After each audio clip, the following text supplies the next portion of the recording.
on met un autre chapitre de la stratégie de la croissance, la mise en place de la planification stratégique. Le diagnostic stratégique. Il y a le diagnostic interne et le diagnostic externe. Maintenant, on va aborder le diagnostic interne, analyse de l'entreprise. Le diagnostic peut éclairer les choix stratégiques, les confronter et les affirmer. Il implique parfois une redéfinition des processus opérationnels de l'entreprise. Le diagnostic interne consiste à identifier les facteurs internes de compétitivité par une évaluation du potentiel de l'entreprise. Ça veut dire les forces et les faiblesses et les moyens d'action, les ressources. Il permet de positionner l'entreprise dans son univers concurrentiel. Il mobilise des outils d'analyse stratégique. Maintenant, on va entamer les principales sources d'avantages concurrentiels. Économie d'échelle permet une baisse de coûts unitaires avec les quantités produites.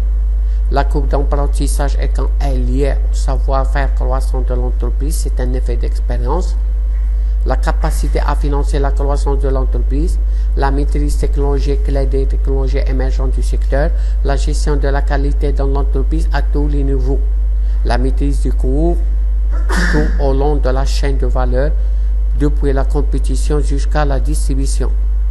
Notion de la masse critique. Ce sont des seuils qu'il faut franchir pour faire jouer les effets d'échelle et d'expérience.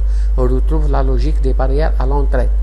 La notion de génération, c'est l'accumulation des ressources créant les surcapacités. Analyser la finalité, la vocation et la culture de l'entreprise. Diagnostic fonctionnel, analyse des ressources. Il convient d'analyser l'entreprise à tous les niveaux fonctionnels en termes de force et de faiblesse. Maintenant, au niveau des technologies de production, l'analyse portera sur le patrimoine technologique de l'entreprise, ensemble des savoirs et savoir-faire. L'entreprise doit maîtriser les technologies clés du métier, intégrer les technologies pointes et surveiller les technologies émergentes. Le type de production, ça veut dire bien en série, en atelier, continu, à la commande, etc. Le système de gestion de production, le contrôle de qualité, le système de gestion de stock. Au niveau du commercial, positionnement de l'offre, analyser la part de marché de l'entreprise, notion de marché potentiel et de marché théorique, stratégie commerciale de conquête de part de marché au détriment de la concurrence ou à l'attention de nos consommateurs relatifs. Analyser le marketing mix de l'entreprise, produits, prix, communication, distribution. Analyser le portefeuille d'activités, c'est un ensemble d'activités complémentaires garantissant la rentabilité et la pérennité de l'entreprise. Au niveau financier, analyse de la performance économique et financière.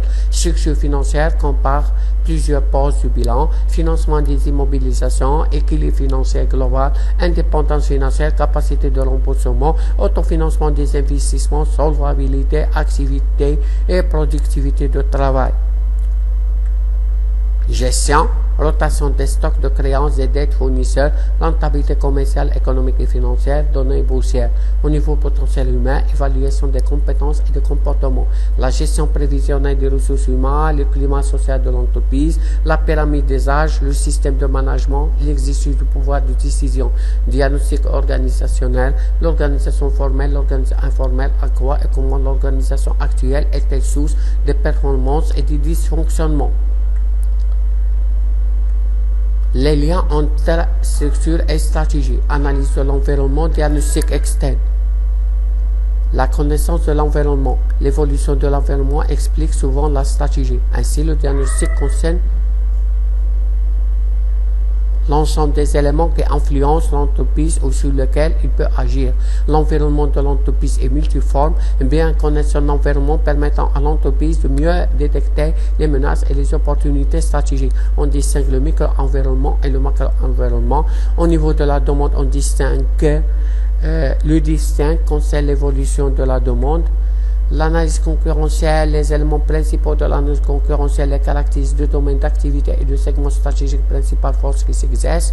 La proposition, pour analyser la proposition concurrentielle d'une entreprise, il faut prendre encore l'effet d'expérience, le cycle de vie du produit et le portefeuille d'activité. le plan stratégique, les plans opérationnels et le budget. Le plan stratégique et le plan opérationnel. Le plan stratégique, il s'inscrit dans le moyen et le long terme et concerne l'ensemble de l'entreprise, influence son développement et définit les orientations générales. C'est ça, c'est la définition du plan stratégique. Le plan opérationnel concerne le court terme et précise les actions à entreprendre pour chaque fonction, chaque division ou service de l'entreprise afin d'atteindre les objectifs prévus dans les plans stratégiques. Le budget. Plan détaillé sous forme comptable et financière avec des objectifs atteints au cours d'une année. Contrôle et réalisation, le mécanisme de rétroaction, effet de retour d'une action, il permet de provoquer une action corrective après une perturbation. La fonction de vérification, il porte sur le résultat, l'efficacité des ressources allouées et l'efficacité des tâches. La fonction de correction, il s'agit d'atteindre le résultat voulu. Lorsqu'il est inévitable, il faut réviser les objectifs fixés. Le contrôle stratégique, décision stratégique est effectuée par la direction. Le contrôle de gestion, décision tactique est effectuée par les cadres. Le contrôle d'exécution, décision opérationnelle est effectuée par les exécutants. Merci de votre attention et jusqu'à la prochaine vidéo. باقي كنتسناو الأسئلة ديالكم. Merci de votre attention.